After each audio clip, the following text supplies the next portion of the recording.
Então, continuando a nossa fala aqui sobre os motivos que levaram o presidente Bolsonaro a recuar, como eu dizia a vocês no segundo vídeo, aparece aí, depois do discurso dele lá em São Paulo, que incendiou o Brasil, não há dúvida nenhuma, debaixo de um grande apoio popular, certo? Aparece essa figura, o ex-presidente Temer, que está no ostracismo, e apareceu para ele um motivo, aparentemente um motivo de reabilitação. Ele intenciona voltar ao parlamento como deputado, senador, não sei. Mas o fato é que o Temer é muito experiente, muito inteligente, então bolou uma carta.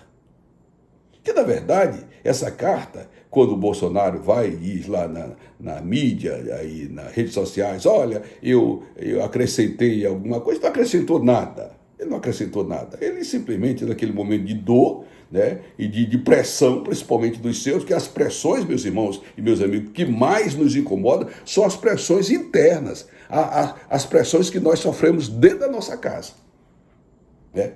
Então, ele vai e assina esse documento, e esse documento foi recebido por muitos com revolta, por outros com alívio, por mim foi com alívio, né? E por outro segmento de forma cética, desculpa, como os tribunais superiores, como a imprensa, por exemplo. Desculpa que eu estou de madrugada.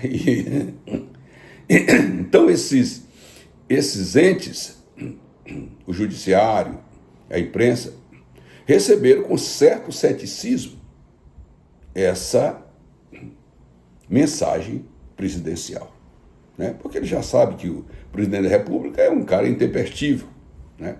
Ele diz uma coisa, depois volta atrás, e aí essa turma é tão tal que o ministro Barroso, Roberto Barroso, presidente do TSE, mesmo depois da mensagem, no dia da mensagem de recuo do presidente Bolsonaro, ele deu uma mensagem, sentado lá no seu trono, lá no TSE, né, uma mensagem duríssima, né, onde ele mandou o recado que eu acho que foi o que mais influenciou o presidente.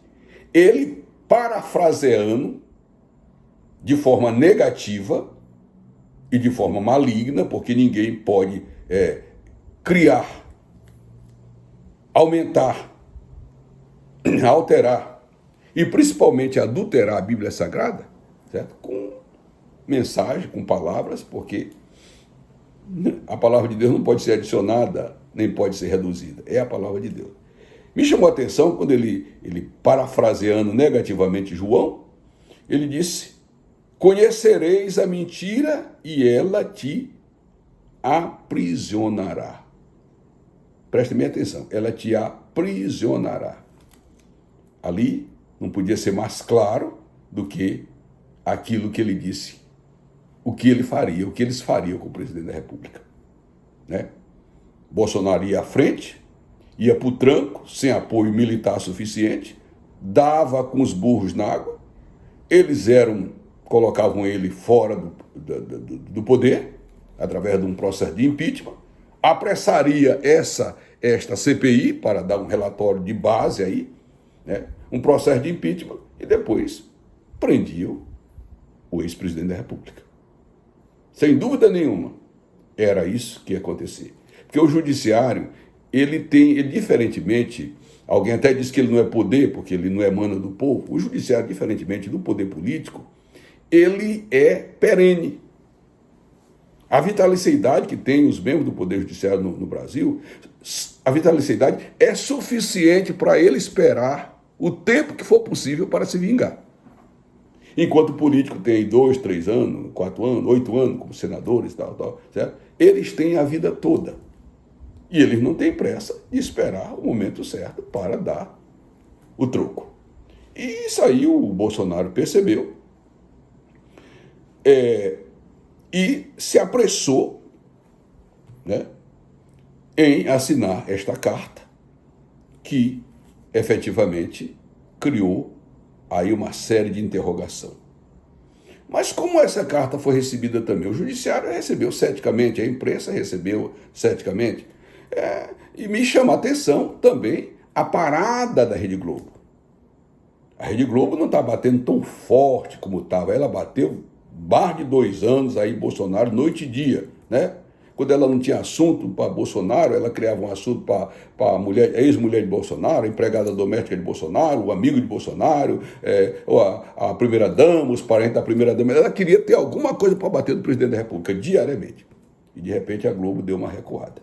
É preciso saber o que está por trás disso. Lembre-se que está na Casa Civil o centro, o âmago do poder político do Palácio do Planalto, um deputado do Centrão. Um deputado, certo? Que sabe se mexer. É como sabonete, escorrega, né? Certamente, o dedo do toma lá da cá deve ter entrado.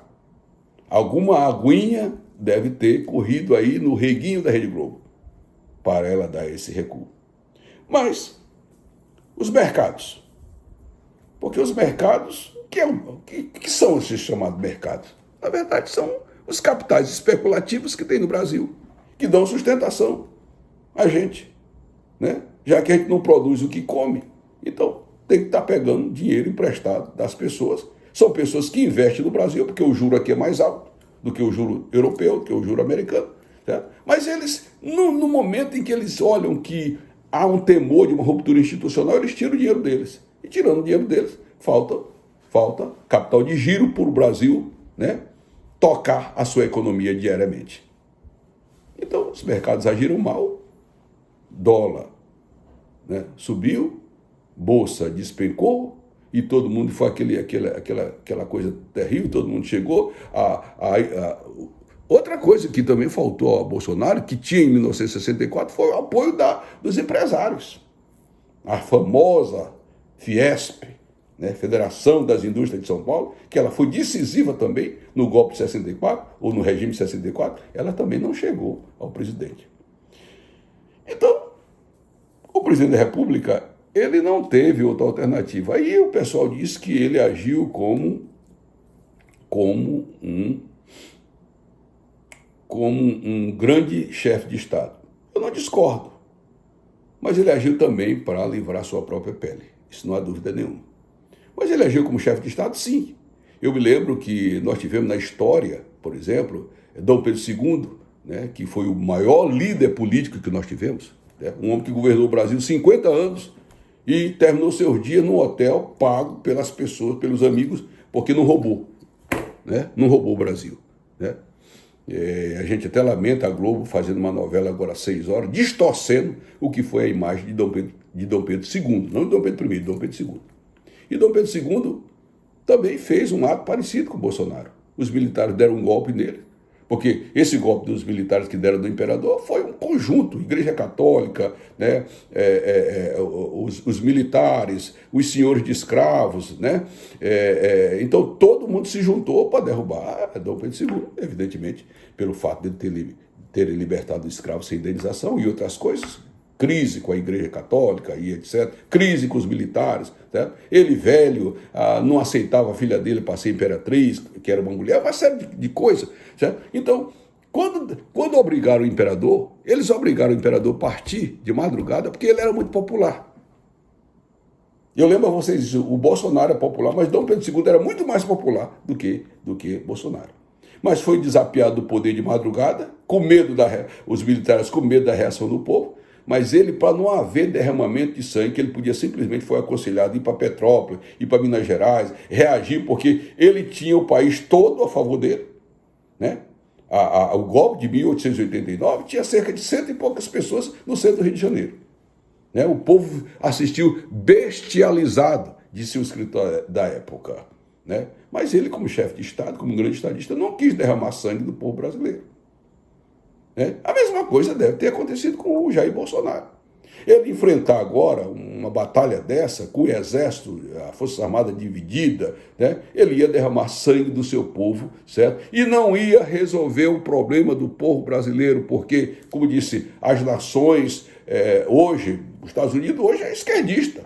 O Biden não é um direitista, ele não é da direita, ele é da esquerda. Não é à toa que ele deixou lá no Afeganistão uma grande quantidade de equipamento de primeiro mundo, de primeira qualidade para aqueles esquerdistas radicais islâmicos lá utilizar, né? Não é à toa que ele tirou o soldado americano da noite para o dia e deixou lá milhares de pessoas morrendo nas mãos daqueles assassinos. Então, o John Biden é esquerdista, não há dúvida nenhuma. E ele não viria de maneira nenhuma aqui socorrer o Bolsonaro. Então, o que o presidente fez foi dar marcha ré. Gente, dar marcha ré faz parte de qualquer grande liderança. Deus deu marcha ré. Vocês se lembram quando Deus disse para Moisés: eu vou matar todo esse povo de Israel e vou fazer de ti uma grande nação. Vou matar todo mundo, porque eles são uns desobedientes, eles são uns ingratos. E Moisés disse: Deus, Senhor, não podes fazer isso, porque as nações por vindoura não vão dizer que tu mataste o povo foi porque o povo foi desobediente, vão dizer que tu mataste o povo porque tu não tiveste foi poder de entrar na terra prometida. Então Moisés, que era o condutor do povo, que sofreu pelo povo, que deixou de ser faraó por causa do povo, ele olhou para Deus e disse: agora se tu insistes em matar este povo, risca-me do teu livro, risca o meu nome do teu livro, mas não mate esse povo. Sabe o que Deus fez? Engatou e deu marcha ré. Deus recuou e não matou o povo de Israel. Senão, ele não era hoje Deus de misericórdia. Ele seria um Deus vingativo.